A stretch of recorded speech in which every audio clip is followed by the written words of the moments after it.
जय हिंद फ्रेंड्स, स्वागत है आपका मेरे YouTube channel Jitendra concise studies में।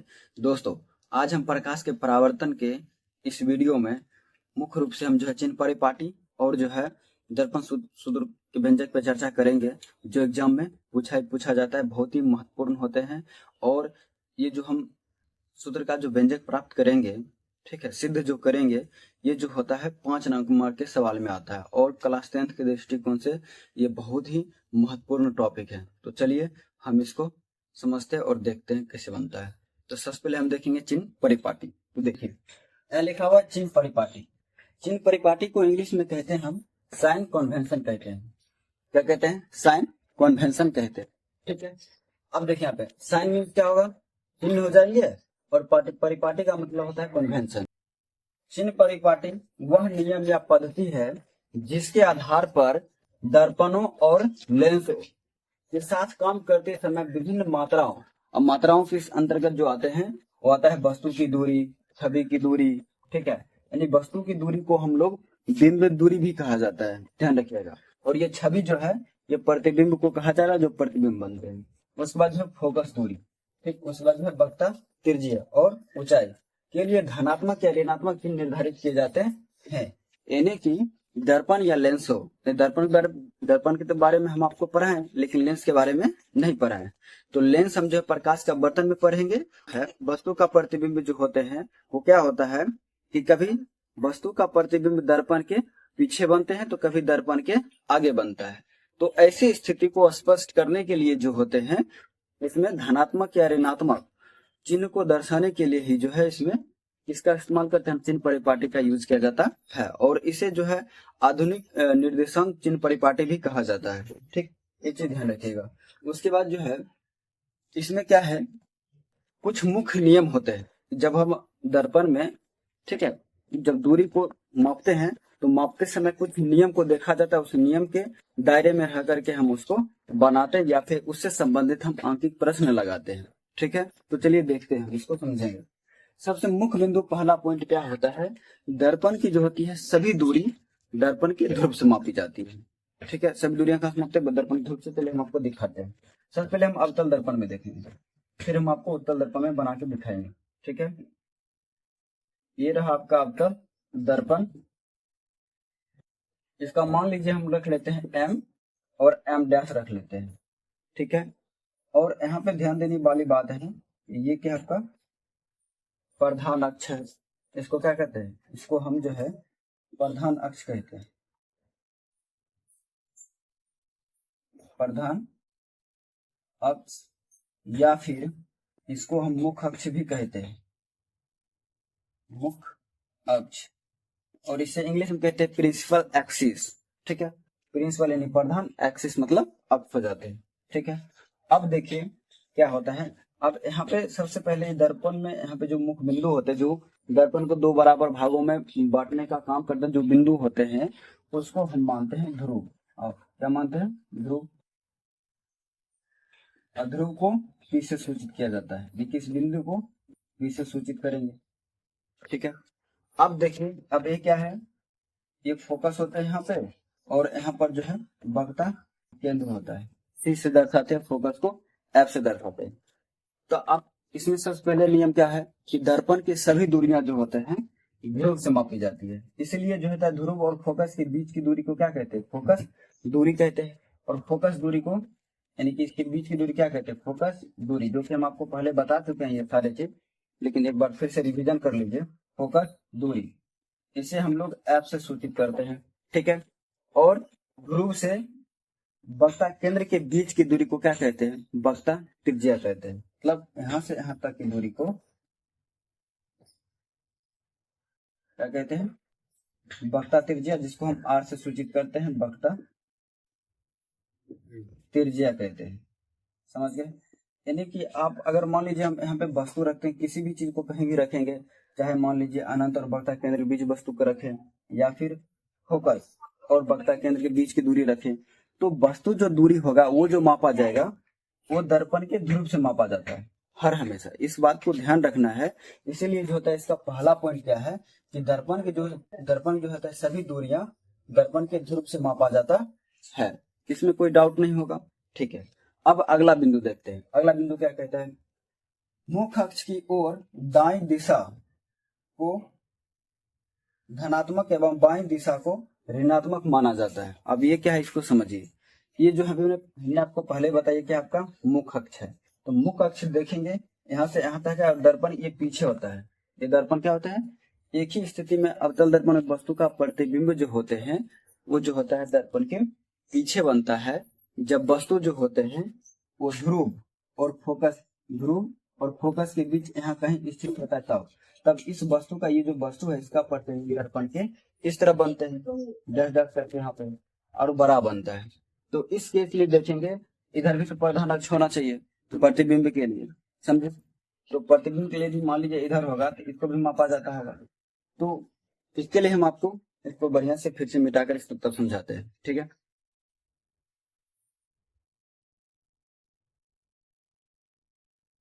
अब देखिए यहाँ पे ये ध्रुव हो गए, फोकस हो गए, वक्रता केंद्र।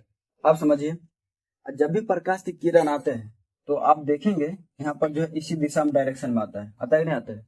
जब प्रकाश इस डायरेक्शन में आता है तो परावर्तन के बाद कहाँ से निकलते हैं, फोकस होकर के गुजरता है।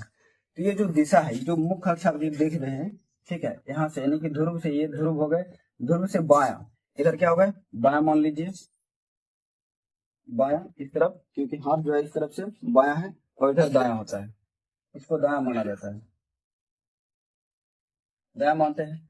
फिर जो बाया तरफ की जो होता है दिशा, ठीक है, यानी कि ये जो अक्ष आप देख रहे हैं, मुख्य अक्ष जो देख रहे हैं बाएं तरफ की ओर, ध्रुव से बाएं तरफ की मुख्य अक्ष जो होता है, प्रधान अक्ष होते हैं, ये निगेटिव होता है, यानी नकारात्मक। ये क्या होते हैं, नकारात्मक होते हैं, नकारात्मक। और इसको जो है हम माइनस से दर्शाएंगे, ठीक है। मतलब यहाँ पर अगर मान लीजिए अवतल दर्पण में जो फोकस दूरी मापेंगे वो किस में होगा, निगेटिव होगा। यहाँ से यहाँ तक की दूरी क्या होता है, फोकस दूरी होता है एफ, तो एफ भी क्या होगा, निगेटिव होंगे। और यहाँ से यहाँ तक की दूरी क्या होता है, वक्रता त्रिज्या होता है, तो वक्रता त्रिज्या भी क्या होंगे, निगेटिव होगा, नकारात्मक होंगे। ये बात समझ गए। अब वही अगर दाएं तरफ कोई प्रतिबिंब बन जाएगा अवतल दर्पण में, तो ये जो होता है प्रधान अक्ष के दाएं, यह है दाया, क्या है, दाया, दाएं दिशा को अगर कुछ भी बनेगा प्रतिबिंब दूरी यदि मापेंगे हम, ठीक है, तो वो होगा धनात्मक। क्या होंगे, धनात्मक होगा, ठीक, जिसको हम प्लस से सूचित करते हैं। कोई दिक्कत। उसके बाद एक और जान ले, तो हम देख लिए कि जो है दर्पण के ध्रुव के बाएं दिशा जो होता है मुख्य अक्ष पर जो भी चीज रखी होगी उसकी दूरी नकारात्मक होगी, यानी नेगेटिव होगा।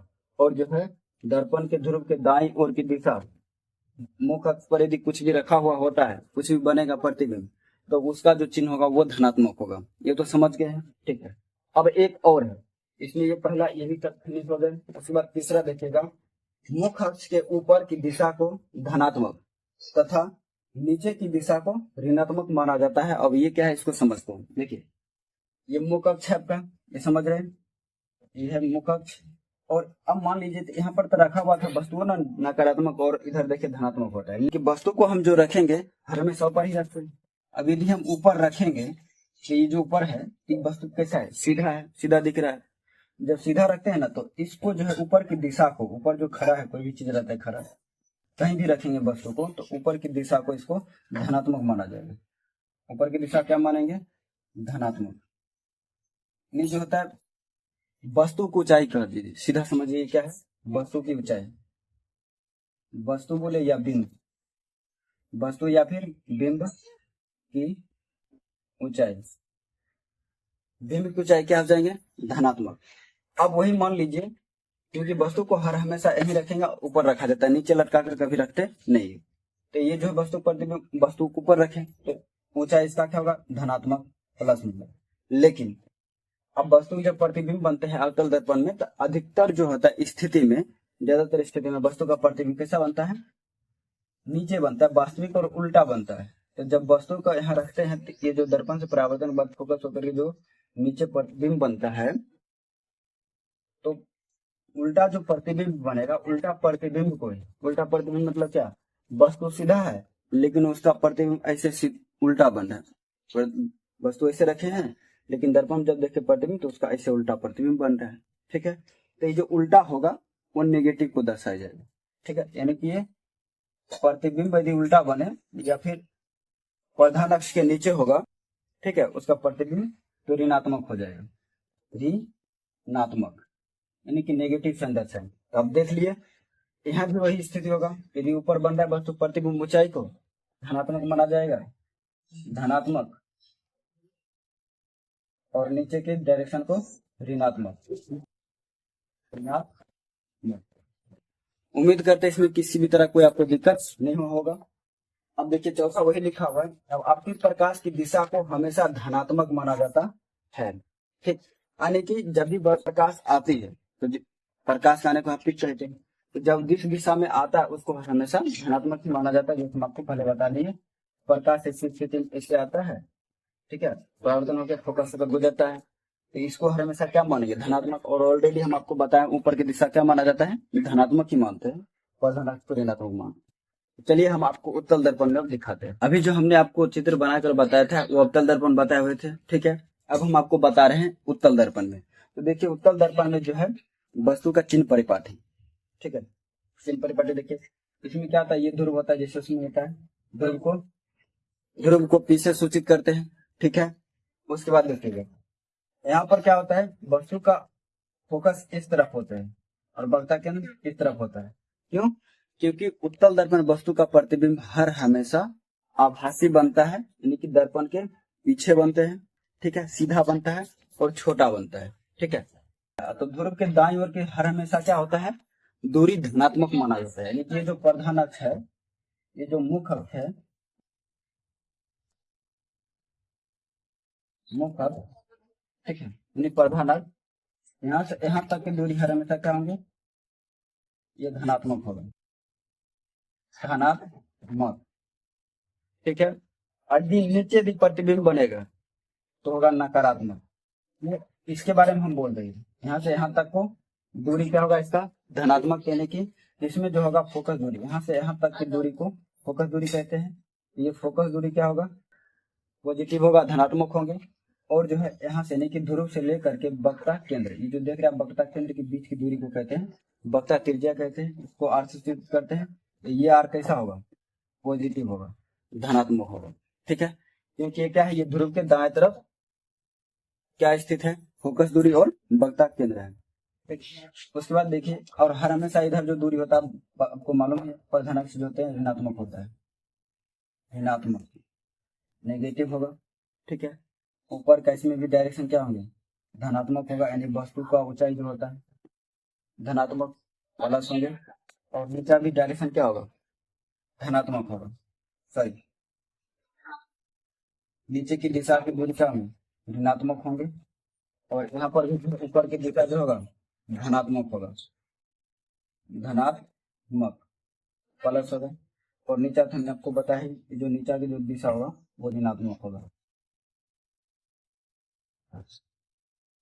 तो हमने इस टॉपिक से क्या समझा, यही समझा, चार बातें आपको ध्यान रखनी है। पहला क्या, दर्पण की सभी दूरी जो होता है ध्रुव से मापा जाता है, ठीक है। दूसरा यह है कि वस्तु का यानी कि प्रधान अक्ष के जो है बाएं तरफ, बाएं किधर हो जाएगी, बाएं तरफ हो जाएगी, तो बाएं तरफ की सभी दूरी जो होता है प्रधान अक्ष पर कुछ भी मापेंगे, फोकस दूरी या फिर वक्र त्रिज्या मापेंगे या वस्तु दूरी मापेंगे, वो सभी क्या होंगे, नकारात्मक होंगे, निगेटिव होगा।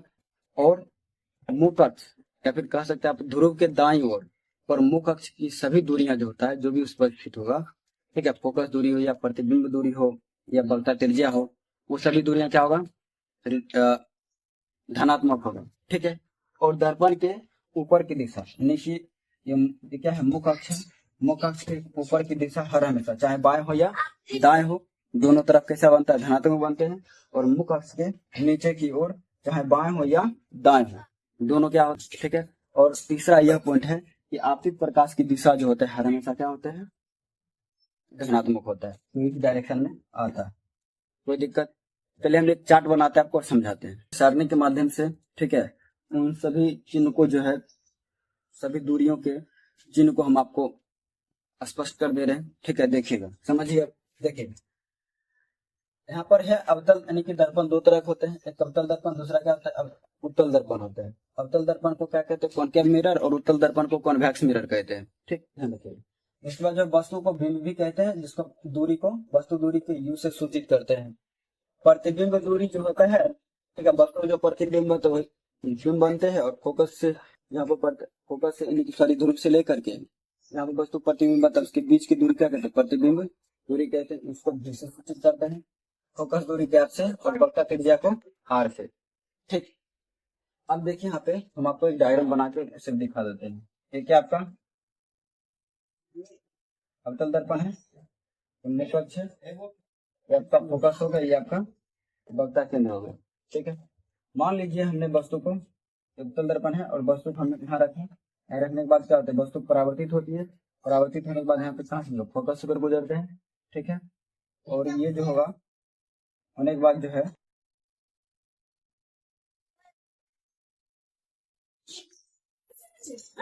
वक्ता इससे होकर गुजरते हैं। ठीक है, देखिए ऐसे करके जाता है और इस वस्तु का प्रतिबिंब कहाँ बनता है? अनंत और वक्ता केंद्र के बीच बनता है। ये क्या हो गया आपका प्रतिबिंब। ये क्या बना इसका प्रतिबिंब? देखिएगा, ये वस्तु है, इसको ये मान लीजिए, इसको मान लीजिए, ये भी एक वस्तु है जिसका प्रतिबिंब ए डैश और बी डैश बनता है। ठीक है, लेकिन देखिएगा कैसा बन रहा है? उल्टा बन रहा है। तो नीचे क्या होता है? ऋणात्मक होता है। नीचे की दूरी क्या माना जाता है? नीचे की ऊंचाई को ऋणात्मक नेगेटिव, और यहाँ से यहाँ तक की दूरी को क्या कहते हैं? वस्तु दूरी कहेंगे। ये वस्तु है ना, तो ये क्या है? प्रधानक। यहाँ से यहाँ तक की दूरी को वस्तु दूरी कहते हैं। क्या कहते हैं? वस्तु दूरी।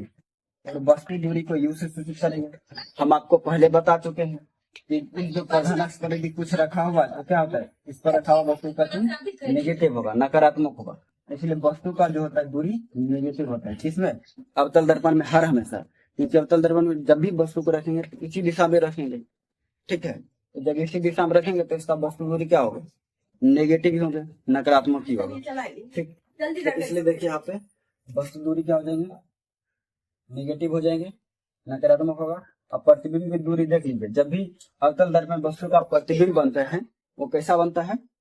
उल्टा बनता है, मतलब नीचे बनता है। तो जब नीचे कहीं भी रखिएगा, चाहे ध्रुव और फोकस के बीच रखिए, या फोकस पर रखिए, फोकस और रखिए, लेकिन अभी हमने कहा कहीं पर भी रखिए, सभी जगह रखेंगे वस्तु प्रतिबिंब निगेटिव बनता है। लेकिन सिर्फ अवतल दर्पण एक ऐसी स्थिति होती है जहां पे रखने पर वस्तु का जो प्रतिबिंब होते हैं वो कैसा बनता है? धनात्मक बनता है, यानी पॉजिटिव बनता है। वो कैसे देखें?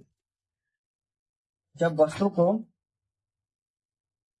कह देगा ना, यहाँ बना ये हो गया फोकस, ये हो गया वक्ता केंद्र। ठीक, जब वस्तु के यहाँ पर ध्रुव और फोकस के बीच रखते हैं तो इसका प्रतिबिंब जो होता है, ठीक है, इसका प्रतिबिंब डैश डैश करके यहाँ पे बनता है। आप देखिएगा ये दर्पण है और दर्पण के क्या हो रहा है? पीछे बन रहा है। तो यहाँ पे देखेंगे तो वस्तु कैसा बन रहा है? इसकी अपेक्षा ये वस्तु है और वस्तु का अपेक्षा ये कैसा बन रहा है? मान लीजिए इसको ए और इसको बी मान लीजिए, ए डैश बी डैश सीधा बन रहा है कि नहीं बन रहा है? और दर्पण के पीछे बन रहा है। आपको मालूम है दाएं तरफ जो होता है ध्रुव के दाएं तरफ तो धनात्मक होते हैं। ठीक है, तो ध्रुव से लेकर के तो प्रतिबिंब जहाँ बनता है उसके बीच की दूरी को ही क्या कहते हैं? प्रतिबिंब दूरी कहते हैं। और प्रतिबिंब दूरी को जो होता है ये क्या है? यहाँ से तक प्रतिबिंब दूरी, प्रतिबिंब दूरी, इसको हम भी से सूचित करते हैं। ये क्या हो जाएगा? पॉजिटिव हो जाएगा। यानी अवतल दर्पण में एक ही मात्र ऐसा स्थिति है वस्तु का पॉजिटिव बनने के लिए, जब वस्तु को ध्रुव और फोकस के बीच रखते हैं तब वस्तु प्रतिबिंब कैसा बनता है? सीधा बनता है और दर्पण के पीछे बनता है। कहीं पर भी रख लीजिए, वस्तु का प्रतिबिंब दूरी जो होता है हमेशा नेगेटिव यानी नकारात्मक। इसके लिए हम यहाँ लिख सकते हैं कि इसमें भी नेगेटिव होता है प्रतिबिंब, लेकिन कब? जब वस्तु दूरी बड़ा होता है फोकस दूरी से, वस्तु दूरी बड़ा होगा फोकस दूरी, यानी कि ये जो वस्तु जब रखे हुए हैं फोकस से बड़ा होगा, या फोकस रख लीजिए या फिर फोकस से इस तरफ रख लीजिए। समझ लो, कहीं भी रखेंगे फोकस पे रखे किसी वस्तु को या फिर फोकस की इस तरफ, उसका नेगेटिव बनेगा। लेकिन ध्रुव और फोकस के बीच यानी फोकस दूरी से छोटा ही हो गया, इसीलिए हम इसका मतलब होता है छोटा। वस्तु दूरी क्या होना चाहिए? छोटा होगा, तब नेगेटिव बनेगा। और वस्तु दूरी बड़ा होगा तो नेगेटिव, और जब वो फोकस दूरी बड़ा होंगे, वस्तु दूरी छोटा होगा, तब जाकर के क्या होंगे, पॉजिटिव हो जाएगा। और हर हमेशा जो होता है इसमें वस्तु को यहाँ पर रखेंगे तो हमेशा नेगेटिव होता है, ये भी बढ़ता त्रिज्या भी नेगेटिव होगा। ठीक है, अब उत्तल दर्पण चर्चा करते हैं। होगा हर हमेशा क्या होंगे, धनात्मक ही होता है। पहले बता दिए भी धनात्मक होगा, फोकस दूरी भी धनात्मक होंगे, और वक्ता त्रिज्या भी धनात्मक होगा। वस्तु दूरी जो होता है नेगेटिव होता है, तो वस्तु दूरी नेगेटिव होता है। देखिए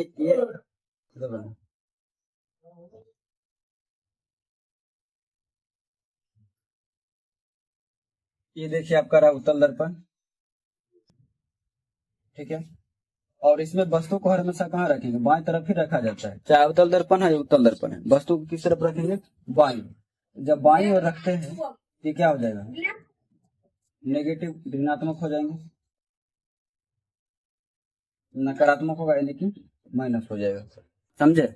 और इस तरफ होता है इसका फोकस दूरी, फोकस और बढ़ता, क्योंकि इधर ही वस्तु का ऑल टाइम हर हमेशा इधर ही बनते हैं प्रतिबिंब। इसका जो इसलिए जो वस्तु दूरी नेगेटिव होगा, बाकी सभी क्या होता है, पॉजिटिव ही होते हैं। क्योंकि यहाँ पर जब भी वस्तु रखते हैं तो इसका इससे होकर गुजरता है, उसके बाद इससे करके आगे करके ऐसे करके बनने लगता है, और छोटा ही बनता है। उम्मीद करते हैं कि टॉपिक आप बहुत ही अच्छे तरीके से समझ गए होंगे। ठीक है, चलिए अब अगला देखते हैं। दर्पण सूत्र को इंग्लिश में कहते हैं मिरर फार्मूला कहते हैं। ठीक है, और एक बात और जानिए, ये दर्पण सूत्र होते क्या है। दर्पण सूत्र जो होते हैं प्रतिबिंब वस्तु दूरी, प्रतिबिंब दूरी और फोकस दूरी के बीच जो संबंध दर्शाता है, ठीक है, उसी को हम क्या कहते हैं, दर्पण सूत्र कहते हैं। तो दर्पण सूत्र का फॉर्मूला होते हैं, और इस फॉर्मूला का यूज बहुत ही ज्यादा होते हैं। और सूत्र क्या है, जिसको इंग्लिश में कहते हैं हम मिरर फार्मूला कहते हैं। ठीक है, यहाँ क्या लिखा हुआ है, वह सूत्र जो दर्पण के वस्तु दूरी की से, प्रतिबिंब दूरी को भी से, और फोकस दूरी एफ, एफ नहीं लिखा हुआ है, एफ लिख लीजिए, फोकस दूरी एफ के बीच संबंध दर्शाता है, उसे को हम क्या कहते हैं, दर्पण सूत्र कहते हैं।